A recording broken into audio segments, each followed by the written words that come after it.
Chương 38. Ôm hạnh phúc.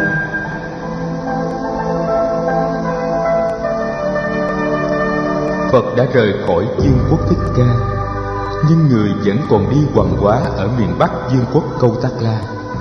Người và khoảng 120 vị khất sĩ đang cư trú ở một công viên gần thành phố Anuppiya của bộ tộc Mạt La. Đại đức Xá Lợi Phất vẫn còn ở bên người.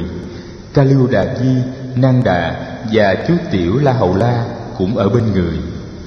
Trong thời gian Phật ở ngoại thành Ca Tỳ La Vệ, nhiều thanh niên trong hoàng tộc đã đến xin xuất gia với người. Phần lớn là xuất thân từ những gia đình có từ 3 người con trai trở lên. Sau khi Phật rời Ca Tỳ La Vệ được nửa tháng, có 2 anh em ruột thuộc dòng họ Thích Ca cũng muốn đi xuất gia. Nhà của họ giàu lắm, gia đình có tới 3 cơ sở cư trú, một cho mùa hè, một cho mùa mưa và một cho mùa đông. 2 anh em tên là Mahanam và Analut. Thấy nhiều bạn hữu của mình trong hoàng gia đã đi xuất gia với Phật, Mahanam cũng muốn được đi xuất gia, chàng bàn với em. Nhưng Analut cũng muốn được đi xuất gia. Mahanam nghĩ trong gia đình có 2 người con trai thì chỉ nên đi xuất gia một người thôi. Chàng nhường quyền xuất gia cho em là Analut. Analut đi tìm mẹ để xin phép. Bà mẹ nói: mẹ chỉ có 2 con là niềm vui của mẹ thôi. Nếu một đứa trong các con xuất gia thì mẹ buồn lắm. Analut thưa với mẹ là đã có nhiều thanh niên trong hoàng tộc xuất gia, và nếp sống xuất gia sẽ đem lại lợi lạc không phải chỉ cho người xuất gia mà cả cho gia đình và xã hội. Chàng đã được nghe Phật giảng tại tu viện Ni Câu Đà nhiều lần, nên chàng giảng thuyết về đạo pháp rất hay. Cuối cùng bà mẹ nói: nếu bạn của con là Bạt Đề Ly mà xuất gia thì mẹ cũng cho con đi xuất gia. Bà nói vậy vì bà nghĩ là Bạt Đề Ly chẳng bao giờ xuất gia đâu. Bạt Đề Ly là người trong hoàng gia, và chàng có chức vị rất cao, quyền hành và danh vọng rất lớn, khó có thể bỏ được tất cả để mà đi tu. Analut nghe mẹ nói liền tìm tới Bạt Đề Ly. Bạt Đề Ly làm trấn thủ các tỉnh miền Bắc Dương quốc. Với quyền chàng có nhiều đội binh, dinh thự của chàng có lính gác 4 phía, kẻ hầu người hạ tấp nập. Bạt Đề Ly tiếp Analut như một thượng khách. Analut bảo bạn: tôi muốn đi xuất gia theo học với Phật, nhưng tôi không xuất gia được. Đó là vì tại anh. Bạt Đề Ly cười: tại sao vì tôi mà anh không đi xuất gia được? Tôi cấm anh xuất gia hay nào đâu. Tôi sẽ làm đủ mọi cách để anh được xuất gia. Analut kể lại đầu đuôi câu chuyện, rồi chàng nói: anh vừa hứa với tôi là anh sẽ làm đủ mọi cách để cho tôi có thể đi xuất gia, mà cách duy nhất anh làm là anh phải cùng đi xuất gia với tôi. Bạt Đề Ly thấy mình kẹt quá. Không phải là chàng không hâm mộ Phật và đạo lý tỉnh thức. Chàng cũng đã có ý định sau này sẽ đi xuất gia, nhưng không phải bây giờ. Chàng nói: hay là 7 năm nữa tôi sẽ đi xuất gia. Anh cứ đợi tôi đi. 7 năm nữa thì lâu quá, biết tôi có còn sống đến lúc ấy hay không? Bạt Đề Ly cười: sao anh bi quan quá vậy? Nhưng mà thôi, nếu như anh nóng lòng xuất gia thì anh chờ tôi 3 năm nữa vậy. 3 năm cũng còn lâu lắm. Analut nói: 3 năm lâu hả? Thôi thì anh chờ tôi 7 tháng đi. Tôi còn phải sắp đặt công việc nhà cửa và trao trả quyền hành. Đã xuất gia thì cần gì phải sắp đặt cho lâu như vậy? Xuất gia là từ bỏ hết để đi theo con đường xuất trần siêu thoát. Anh đợi lâu như thế, rồi anh đổi ý thì sao? Anh đã nói như vậy thì 7 hôm nữa tôi sẽ đi với anh. Thôi anh về đi. Analut mừng rỡ về báo cho mẹ và anh biết tin này.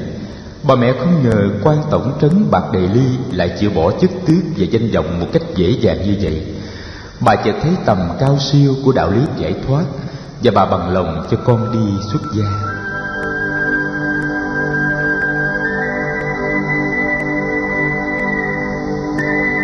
Ana Luật rủ thêm được một số các bạn hữu nữa cùng chàng đi xuất gia.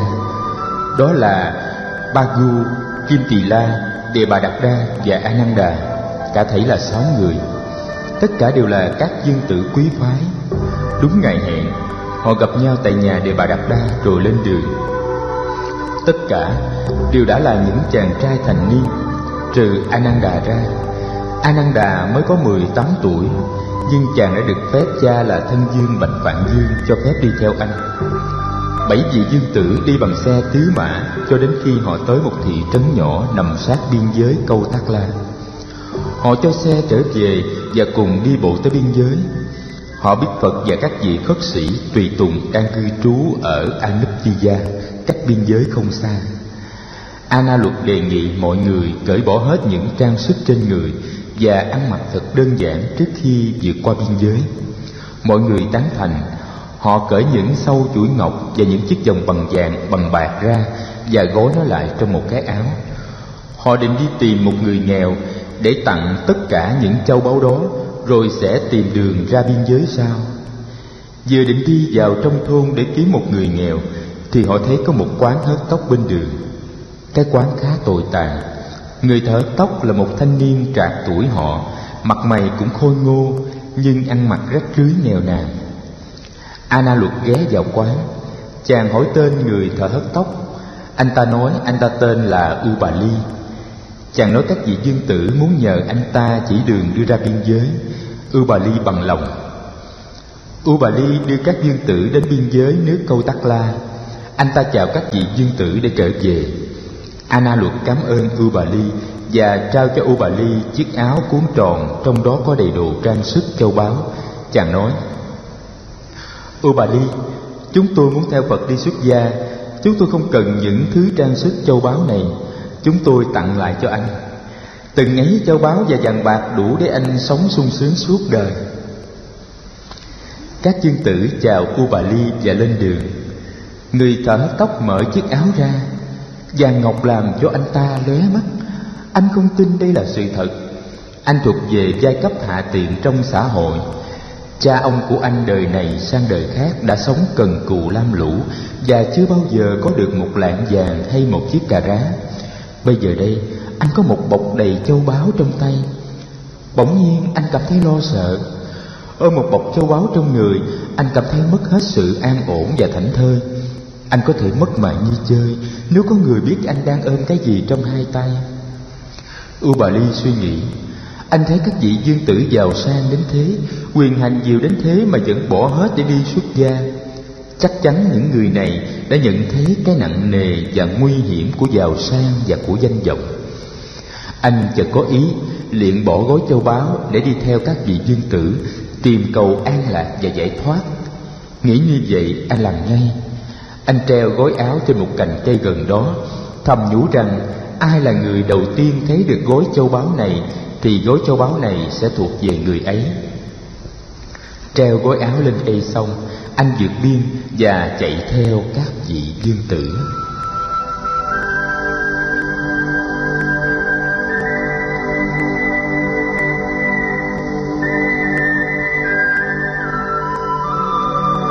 Chỉ 1 giờ sau, Ubali bắt kịp họ. Các vị dương tử ngạc nhiên thấy Ubali chạy theo mình. Đề Bà Đạt Đa hỏi: Ubali, anh chạy theo chúng tôi làm gì? Gói châu báu anh để ở đâu? Ubali thở hổn hển một hồi rồi kể lại câu chuyện. Chàng nói chàng đã treo gói áo lên một cành cây và nguyện tặng lại châu báu ấy cho người đầu tiên bắt gặp. Chàng nói chàng không cảm thấy an ổn với gói châu báu và xin được cùng với các vị dương tử tìm tới Phật để xuất gia. Đề Bà Đạt Đa cười ha hả. Anh có muốn xuất gia với chúng tôi hả? Anh là... Ana Luật ngắt lời Đề Bà Đạt Đa. Hay lắm, hay lắm. Chúng tôi rất hân hạnh được anh cùng đi với chúng tôi. Phật có dạy tăng đoàn như là biển cả, và người xuất gia như những con sông. Sông nào cũng chảy ra biển và cũng thành biển.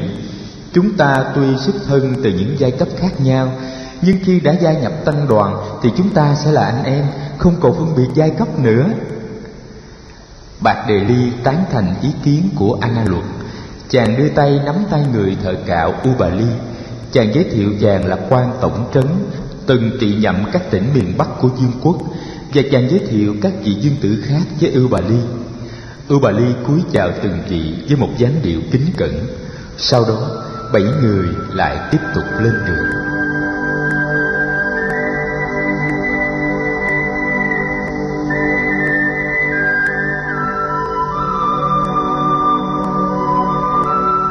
Ngày hôm sau, họ tới Anuptiya. Họ hỏi thăm nơi cư trú của Phật và của tăng đoàn. Họ được biết Phật và tăng đoàn hiện cư trú ở một khu rừng về phía đông nam, cách thành phố chừng 2 dặm. 7 người tìm tới nơi này và được gặp Phật. Bạc Đề Ly thay mặt cả nhóm trình lên Phật ý nguyện của họ được theo Phật xuất gia. Phật lặng yên ưng thuận. Bạc Đề Ly nói: Chúng con xin Phật cho Ubali được xuất gia trước. Chúng con sẽ lạy Ubali như một vị sư huynh. Như vậy chúng con có thể trừ khử ý niệm phân biệt và kỳ thị có thể còn sót lại nơi chúng con. Phật khen ngợi cả 7 người. Phật cho Ubali làm lễ xuất gia trước, và sau đó làm lễ xuất gia cho 6 người: Bạc Đề Ly, Ana Luật, Bagu, Kim Tỳ La, Đề Bà Đạt Đa và Ananda.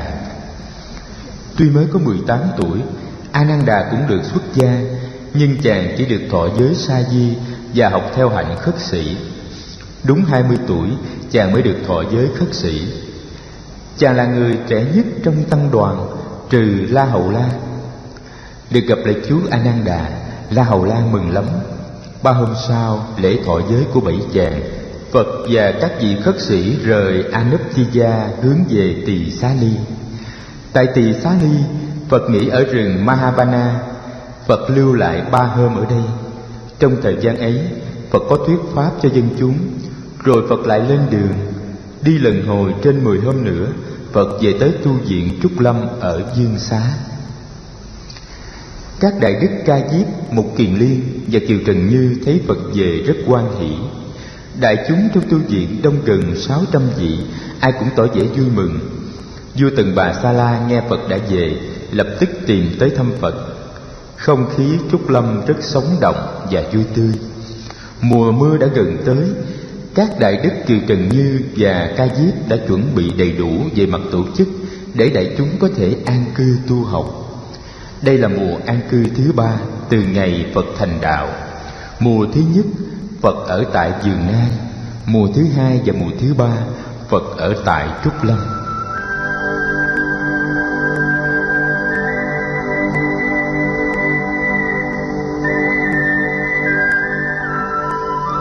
Đại đức Bạc Đề Ly trước kia làm quan tổng trấn miền Bắc Dương quốc Sakka và là người trong hoàng tộc Thích Ca, tu học rất tinh tiến. Tại tu viện Trúc Lâm, ông học theo đại đức Ca Diếp, chỉ cư trú dưới gốc cây mà không cần ngủ trong am thất. Ông học tập rất chuyên cần và sử dụng phần lớn thì giờ của ông vào việc thực tập thiền quán. Một đêm kia, trong lúc thực tập thiền tọa với một gốc cây, ông bỗng cảm nhận được một niềm vui sướng mà chưa bao giờ ông từng biết tới trong thời gian còn ở nhà. Ông thốt lên: Ôi hạnh phúc! Ôi hạnh phúc! Lúc ấy trời đã về khuya. Có một vị khất sĩ ngồi thiền tọa cách ông không xa, nghe được những tiếng ấy. Sáng hôm sau, vị này tới gặp Phật. Ông thưa với Phật: Bạch Thế Tôn, hồi khuya trong lúc thiền tập, con có nghe khất sĩ Bạc Đề Ly thốt lên 2 lần tiếng ôi hạnh phúc. Con nghĩ là thầy Bạc Đề Ly không cảm thấy thoải mái với đời sống xuất gia. Có lẽ thầy ấy tiếc nối những giàu sang và danh vọng khi còn là cư sĩ. Con xin trình bày để Thế Tôn biết và để cho người định liệu. Ngoài ra con không có ý gì cả. Phật gật đầu. Trưa hôm ấy, sau khi tăng đoàn đã thọ trai, Phật thuyết pháp cho đại chúng. Sau thời thuyết pháp, Phật gọi Đại đức Bạc Đề Ly ra trình diện. Đại chúng có mặt đầy đủ trong giờ này, không những các vị khất sĩ mà còn có những người đệ tử cư sĩ đã đến cúng dường và nghe thuyết pháp. Phật hỏi: Bạc Đề Ly, hồi khuya trong lúc thiền tọa, thầy có thốt lên ôi hạnh phúc, ôi hạnh phúc, có đúng như vậy không? Đại đức Bạc Đề Ly chắp tay trả lời: Bạch Thế Tôn, hồi đêm quả thật con có thốt lên những tiếng đó. Tại sao? Xin thầy hãy nói lại cho đại chúng cùng nghe. Thế Tôn, ngày trước làm tổng trấn, con sống trong giàu sang phú quý và có nhiều quyền lực. Đi đâu con cũng có một đội binh theo hầu cận và bảo vệ. Dinh phủ của con luôn luôn có binh lính canh gác ngày đêm, bên trong cũng như bên ngoài. Vậy mà lúc nào con cũng lo lắng và sợ hãi, cảm thấy là thiếu an ninh. Bây giờ đây đi một mình trong rừng, ngồi một mình với cội cây trong đêm vắng, vậy mà con không hề có cảm tưởng nghi ngại và sợ hãi. Con cảm thấy một niềm thảnh thơi và an lạc chưa bao giờ từng có. Thế Tôn, đời sống xuất gia thật là thoải mái đối với con. Con không sợ ai, con không sợ mất gì, con không có gì để sợ và để mất. Con sống vui thú như một con nai trong rừng. Trong thiền định đêm qua, con thấy được rất rõ niềm thảnh thơi vui thú đó, cho nên con đã buộc miệng kêu lên 2 lần: Ôi hạnh phúc, ôi hạnh phúc, làm kinh động đến Thế Tôn và các bạn tu của con. Con xin thành tâm sám hối. Phật khen ngợi Bạc Đề Ly trước mặt đại chúng. Người nói: Hay lắm, khất sĩ Bạc Đề Ly, thầy đang đi những bước vững chãi trên con đường tự tại và vô úy. Niềm an lạc của thầy cả chư thiên cũng biết ước ao, huống chi là người đời.